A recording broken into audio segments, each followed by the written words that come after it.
Bonjour, je suis Iris Lolia, élève de seconde au lycée Corneille. Je vais débuter mon discours. N'avons-nous tous pas souhaité être un super-héros lorsque nous étions petits? Superman, Batman, Spider-Man, des êtres dotés d'un pouvoir surhumain, sauvaient le monde, combattaient le mal, défendaient les opprimés. Mais chaque super-héros, aussi puissant, aussi courageux soit-il, avait comme Superman sa kryptonite, qui est une pierre venant de sa propre planète et qui était la seule chose à pouvoir le détruire. En grandissant, nous découvrons qu'il n'existe pas de super-pouvoir, mais que d'autres gouvernent le monde. Le pouvoir de l'argent et la dictature en sont des exemples, et qu'il est question désormais de personnes au pouvoir. L'école nous enseigne alors que ceux qui dirigent sont les présidents, élus au suffrage universel, ou des dictateurs qui s'imposent puis finissent par imposer leur succession, et que les rois règnent de père en fils. Plus tard, la réalité nous fait face, et les médias font tomber le rideau. Et lors de chaque nouvel épisode, nous entendons des mots comme dictature, régime autoritaire, coup d'État, puis guerre, mort, drone, attaque, destruction, meurtre. Et où sont les super-héros? À ce moment, nous comprenons que pour arriver au pouvoir, certaines personnes sont prêtes à détruire. La définition du dictionnaire nous apparaît plus claire.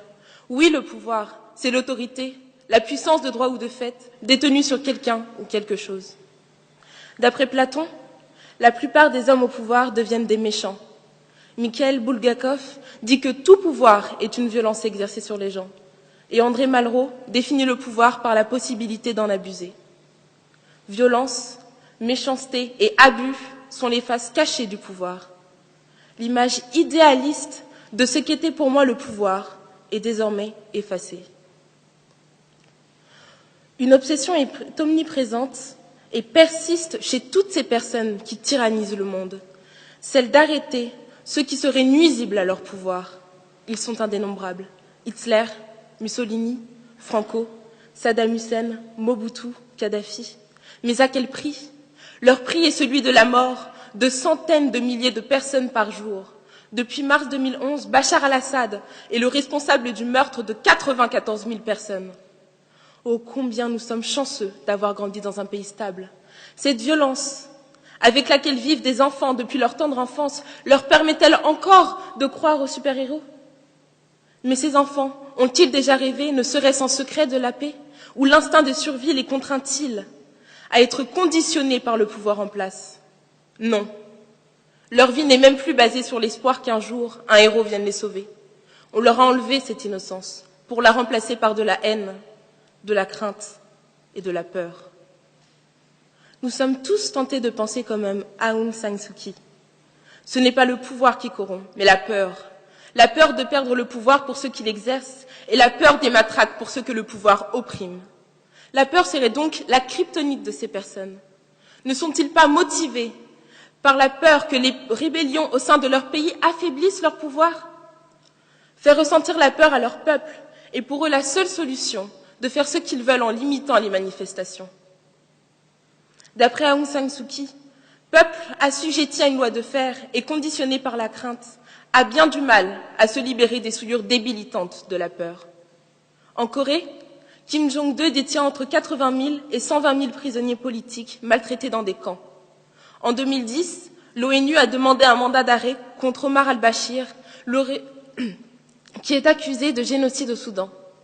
Robert Mugabe a regretté la mort de Kadhafi, son semblable, le bourreau de tout un pays, la Libye. Les femmes et les enfants sont les premières victimes de ces hommes. Le 8 mars dernier, nous avons célébré la 37e journée internationale des droits de la femme.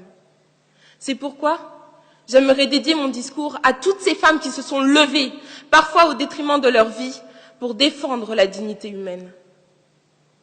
Tout d'abord, Rosa Parks, qui a été la première femme noire à avoir fait résonner un non contre la ségrégation, le 1er décembre 1955 à Montgomery. Non, elle n'était pas d'accord avec cette loi qui séparait les personnes de couleur des personnes blanches. Non, elle ne voulait pas laisser sa place. Non, elle ne voulait pas laisser le pouvoir législatif ne pas la respecter en tant que citoyenne. Puis, Dalila Mbarek, qui se bat actuellement pour faire adopter à son pays, la Tunisie, des valeurs modernes, pour, comme elle le dit, la Tunisie de demain. Ces efforts ont été récompensés fin janvier 2014 par l'adoption d'une nouvelle constitution qui met au premier plan le respect des droits de l'homme et du citoyen. Ensuite, Samaria Sbeck. Depuis 2011, elle est réfugiée en France, mais cela ne l'empêche pas d'appeler et d'encourager son peuple à la révolution contre le régime syrien, par le biais d'un blog. Pour finir, Aung San Suu Kyi, qui a prôné les droits de l'homme et du citoyen pendant la dictature birmane. Elle a été récompensée en 1991 par le prix Nobel de la paix. Fraternité, liberté, égalité, fraternité sont nos trois piliers fondamentaux en France. Ces trois piliers que nous devrions chérir particulièrement et nous devrions être fiers de notre pays, qui m'offre aujourd'hui cette liberté à moi, jeune fille de 15 ans, de partager avec vous, sans armes, sans matraque, sans fusil pointé sur moi, le fond de ma pensée.